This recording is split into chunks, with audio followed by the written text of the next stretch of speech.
edil beýleki halklar ýaly türkmen halkynyň nämesi eken. Näme beýleki döwletlerde şol kanunlar ýöreýärdi, Türkmenistana gezek gelende, türkmen halkyna gezek gelende ala böyle şol kanunlar ýöremeýär.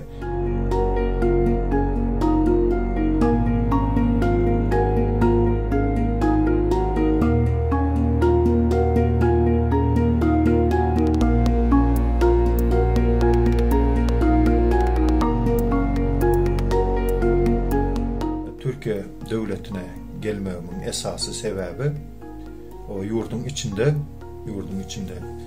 söz azatlığının, hak hukukun bolmanlığı sebeple adam haklarına değişli olan kanunların yığı-yığıdan günde günaşa diýilýän bozulmağı sebeple men Türkmenistan'dan daşary yurda çıkmağa niyet edindim.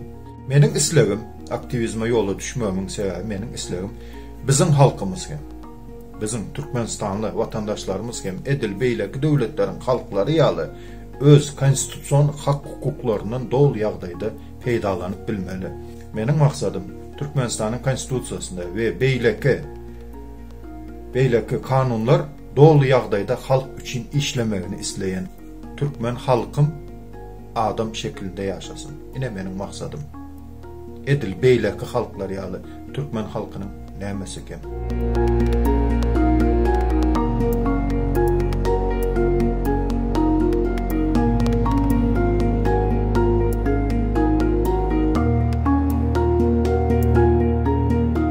Biz bu yola çıkanda şeyle günlerinden bolcaklığına, yetkilerinin bolcaklığına, bu yolun yengil däldigine, gelecekki neslimiz için erkin, asuda, adalatlı, demokratik döwlete kaldırmak için biz bu yola çıktık.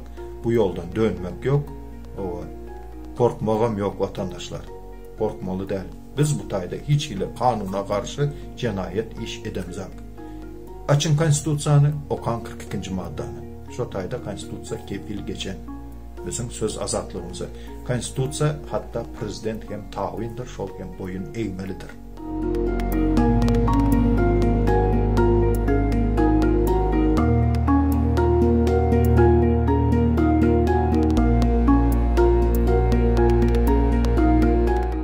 Bu synanyşyma birinji gezek 2016-njy ýylda synanyşdym. Hiç ýyly sebäbini düşündirmezden, ýagny bolanok diýen ýagdaýda men bunu beýle goýmaryn.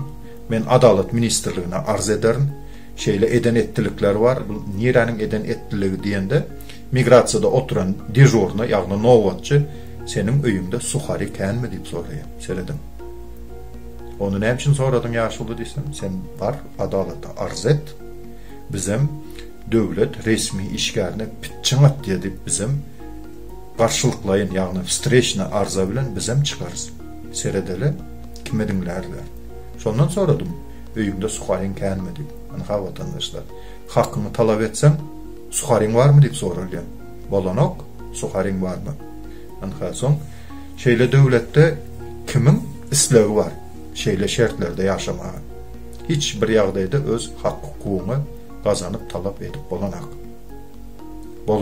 Näme üçin bolanak? Näme üçin bolanak? Polisiýany çağıraýynmy? Ana şu ýaly ýagdaýda görüleşýärler.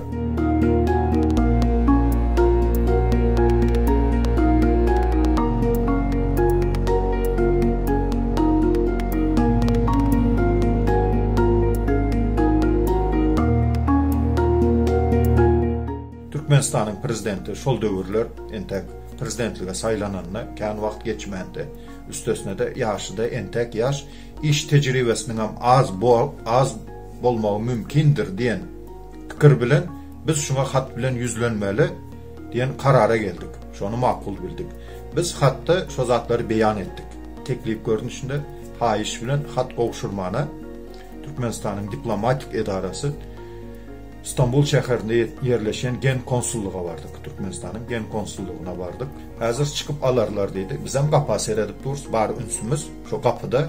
Emma ýeňsemizi gurşap alıp urmana başladylar. Urmana başlanlarym konsulluk edarasynyň işçileri, işgärleri. Konsullukda işleyen işgärler, resmi döwlet işgärleri görleşmek zat yok, urmana başladylar. O neticede men şikes aldım. Şu arkamdaki suratlar şol 16. Avgust'ta bolan hadisadan ene yatlamalar. O manglayım çapıldı. Manglayımda ene izi de var. O Rus dilinde şram deyilýär.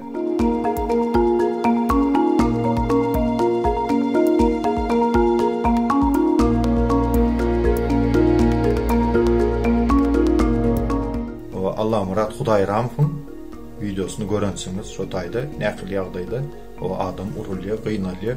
O şondan ütgeşik bolar diýip men pikir etmeýän.